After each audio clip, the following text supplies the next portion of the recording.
What's up guys, I'm Phoenix Master 1 and welcome back for some more Fire Emblem Heroes. This is gonna be my Forma building guide for this month's Hall of Forms featuring Fallen Julia, Dancer Eldigan, Lachesis, and Ethlyn. We have 9 new skills added to the skill pool of Hall of Forms up to the legendary Nana banner, and this also includes Vital Astra, but unfortunately none of the units here can make use of this, so hopefully this could be useful in the future. Julia didn't really get an invitation to the dance party, so here she is in her fallen version. She's a red infantry mage with dark scripture as her preferred weapon, and this weapon has got a solo condition, and if you could get it then you can inflict -6 attack and resistance on the foe during the combat, and you can also get an auto follow up if the opponent does not have any kind of dragon effective weapon. She also has her preferred skill, Light and Dark, which disables any kind of adaptive damage and also is an Omni Lull effect. So Fallen Julia does face competition from a lot of nukers who can hit really hard, and she pretty much does the same thing, but the solo condition at times is annoying. Not to mention last year we had Fallen Male Morgan, who has a very similar effect to Julia, but has even better effects on top of it, like having the guard effect and the follow-up negation, and he doesn't really have a solo condition. So overall Julia does face competition, but still she's gonna be a decent unit because of her attack stat and the preferred skill and the preferred weapon that she's got. So this could be a good opportunity for a Julia fan to get a merge on her, and she is a decent unit, but she doesn't really provide a lot of Forma value. By this I mean that just out of her base kit, she can function fine. She doesn't really need any kind of premium skills out of the box. But if you're a big Julia fan, then you can definitely use some upgrade, and she doesn't really have too many options. For her slot A, attack resistance ideal is going to be pretty nice so that she can get more attack, and this will have good synergy with the menace skill that we're going to be running. Null follow-up might seem a bit weird on a slow unit like Julia, but it is actually her best slot B option after her preferred skill. Especially because null follow-up and an auto follow-up weapon can help you break past any kind of follow-up negation effects, like the impact effects. So that's why you see Divine Tearfang Seliph also running null follow-up, and she doesn't really have too many options that she can pick up for her slot B. She doesn't really need to run a lull skill because she has a preferred lull skill, so null follow-up ends up becoming a pretty nice option. For her slot C, you do have a couple of options. Attack resistance menace can be a really good thing for nuking really hard, but still you can run Time Pulse or Pulse Smoke or even a Joint Drive attack skill if you want to.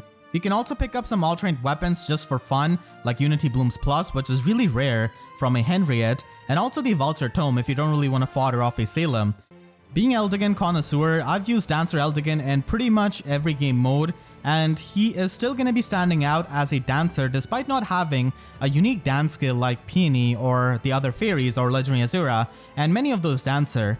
The reason being is that he has got high defense and he can also function with its curtains. So having high defense means that he is immune to the isolation of Mila, and that makes him a very meta relevant unit in Ether 8's defense in the Dark Season.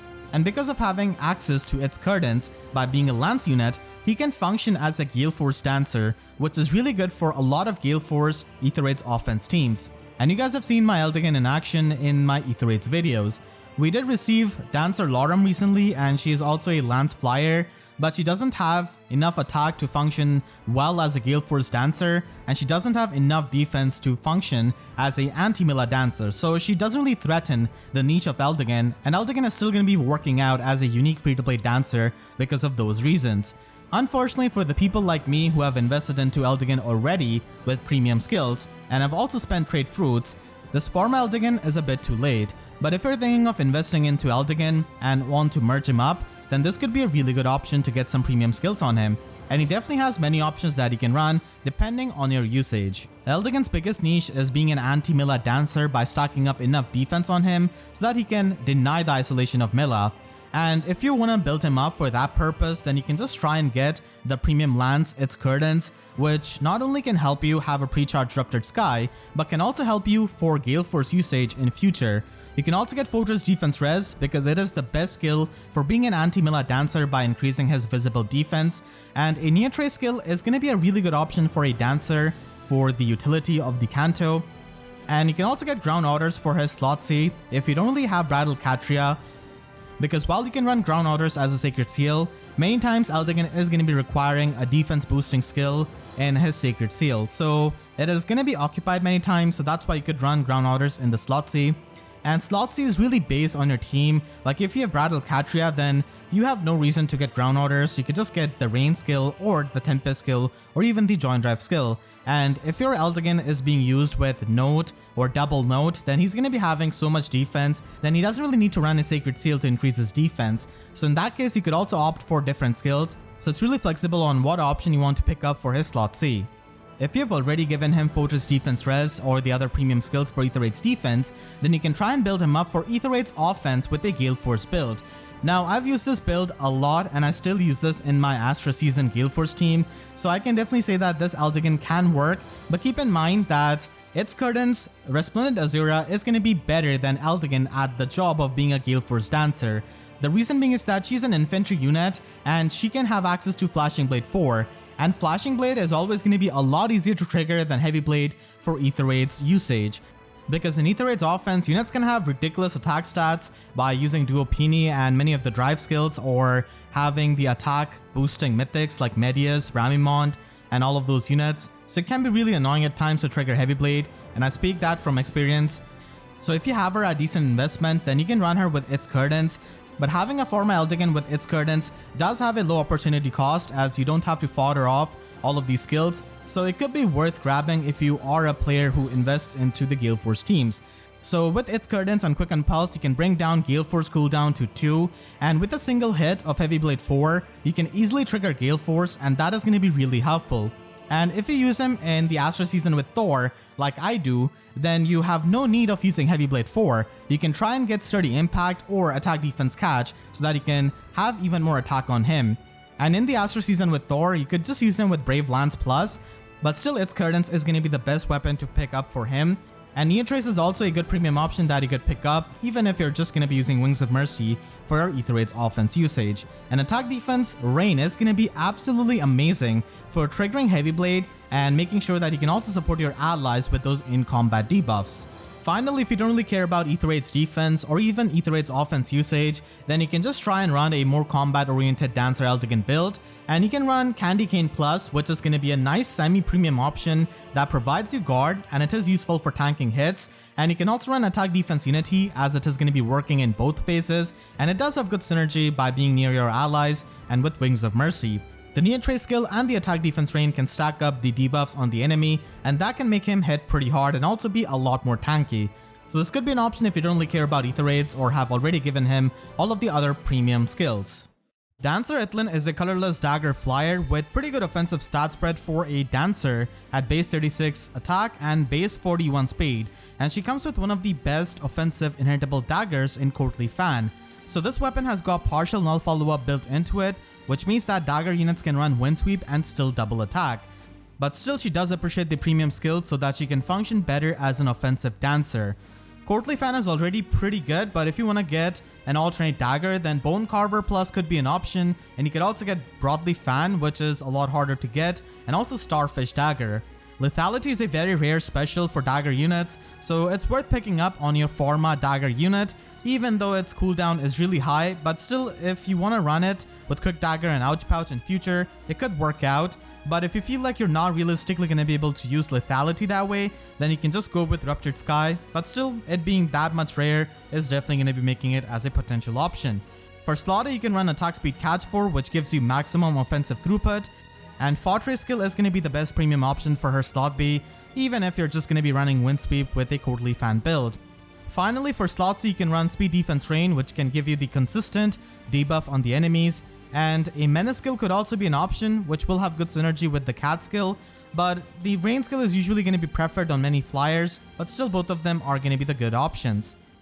Dancer Lachesis can be a lot more supportive dancer compared to Ethlyn. The reason being is that she does have high resistance, so she can run Temari Dagger and provide the debuffs to her teammates, and she can also function offensively because of her good attack stat at base 37, which also has a super boon. She does have a pretty good weapon in Courtly Mask, which does go well with her low speed, and she's also a 4-star focus unit on that dancer banner, so if you're trying to merge her up, then this could be a good option to get another copy and also get some premium skills.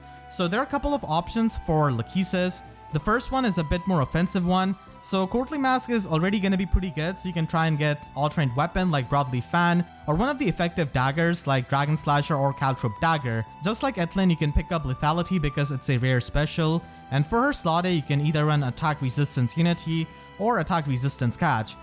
Both of these skills can function in mixed phase, and the Unity skill does have good synergy with the Wings of Mercy.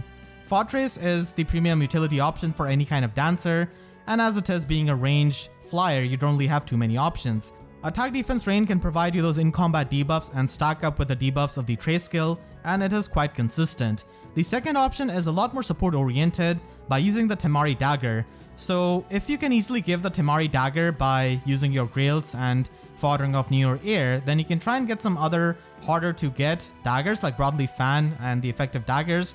But if not, then you can I guess pick up Temari Dagger to save some Grails if you don't have Newer Air. Fortress Defense Res is going to be amazing for the visible resistance check of the Temari Dagger, and you can also run a Sabotage skill and Sabotage Defense and pretty much debuff 3 stats with Lachesis, so she could be a good unit to support some debuff abusing units, which there are a lot of. And as of making this video, Sabotage Defense is not a free-to-play skill, but I guess later on it could be put in the Grail pool, just like Sabotage Attack and Sabotage Resistance has been present. So that's why Attack Defense Fortress is always going to be the premium utility option that you can pick up. The final build is only for the max investment Lachesis, who can invest into her speed and attack with the Floret, and with this build she can reach 60 plus speed, which means that she can run a Courtly Fan build similar to Ethlyn and just attack freely with the help of Windsweep, but still you can try and get a Trace skill because it's a premium skill, and you can easily get Windsweep from the other Grail units. She doesn't necessarily have to do this at max investment, but I know some Lachesis players do invest into her speed, so this could be an option that you could run. Next month's Hall of Forms is going to be featuring Thracia units, and the candidates we have for the blue and the green color are extremely low. For the green color, we only have Dancer Reinhardt and Asbelt, so it has to be one of these, and we also have Olwen, Ronan, and the original Reinhardt as the blue units. I don't think they're going to be putting the original Reinhardt here, so that's why the normal version of Olwen could be an option, and even Ronan. And then the red color has got a lot of units in Thracia, so we could get one of them. I think Dancer Ishtar could happen with Dancer Reinhardt, because clearly they love having dancers in Hall of Forms. And Dancer Ishtar is also available in the Divine Codes, and we have seen some other Divine Codes units being present in Hall of Forms as well. And Kempf can be basically the Grandeur Battle option of this batch, so the first batch is a lot likely in my opinion, and they could follow that theme. Otherwise, they do have other options like Ronan and Asbel, which they could put, and maybe have Fallen Marita. The regular version of Marita has already happened, so the Fallen version could as well, and then they could just have Veld as the Grandeur Battle option. I don't think a colorless unit is going to be present in this batch because they haven't given a healer in Hall of Forms ever since Bridal Larum, so most likely they're going to be having double red. Make sure to share this video with your friends who are trying to build up any of these Forma units. This guide will definitely help them, and if you enjoyed, then make sure to leave a like and a comment. Helps me tremendously, and if you really enjoyed, you could always support me directly by using Super Thanks or by becoming a YouTube member. And for more FEH videos, make sure to subscribe and hit the notification bell, because YouTube sub boxes are about as functional as Bridal Larum after seeing Forma Eldigan being available. So with that, I'll see you guys next time. Thank you so much for watching and have a great day.